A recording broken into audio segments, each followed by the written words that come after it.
Why exactly and how we can use Claude connectors.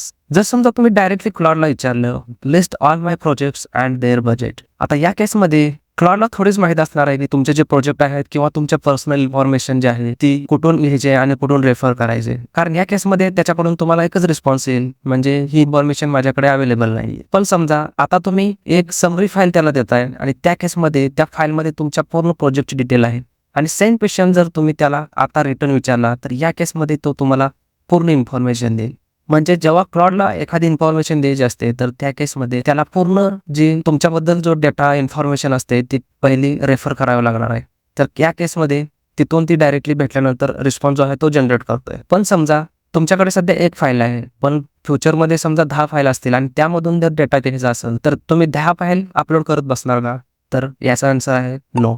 तर तुम्ही directly connectors जे आहेत क्लाउडमध्ये ते यूज करू शकता आणि त्या ज्या 10 फाईल्स आहेत समजा तुम्ही फॉर एक्झाम्पल ड्राईव्हला टाकल्या आणि कनेक्टरमध्ये ड्राईव्ह जर कनेक्ट केला, तिथून तुम्ही सिंपल क्लाउडला प्रॉम्प्ट दिला, refer my all files from the connected drive and get the information about my all project. तर या केसमध्ये तुम्हाला पूर्ण जी इन्फॉर्मेशन आहे ती क्लाउड जी आहे ती घेऊन येतोय. आणि या केसमध्ये कनेक्टर्स हे इम्पॉर्टंट आहेत. कनेक्टर्स हे आहेत ते मी ऑलरेडी ॲड केलेले आहेत आणि या केसमध्ये तुम्ही इथे बघत असाल तर ऑलरेडी माझ्या केसमध्ये कनेक्टर्स ॲड केलं आहे. एक सिंपल आता ही सेम फाईल मी क्लाउडवरती अपलोड करतोय जी प्रॉम्प्टमध्ये दिली होती आणि तीच फाईल मी आता इथे अपलोड केल्यानंतर सिम्पली आता without upload file in the chat me directly त्याला कमांड देतोय की रेफर कर डायरेक्टली ड्राईव्हवरून. तर या केसमध्ये तो आता काय रिस्पॉन्स देतोय आपण चेक करू. तर सिम्पली इथे तुम्ही पाहू शकता की पूर्ण जो रिस्पॉन्स आहे तो त्याने प्रॉपर दिलेला आहे आणि या केसमध्ये आपण कोणतीही फाईल अपलोड केली नाही.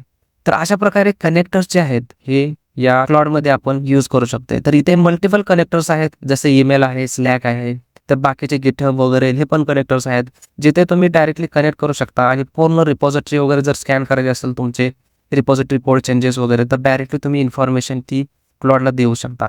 फक्त प्रॉम्प्टने तुमचं काम इथे होऊन जाईल, म्हणजे त्याला एक्स्ट्रा इन्फॉर्मेशन देण्याची गरज नाही. त्यामुळे कनेक्टर जे आहेत ते डायरेक्टली तुम्ही इथे यूज करू शकता.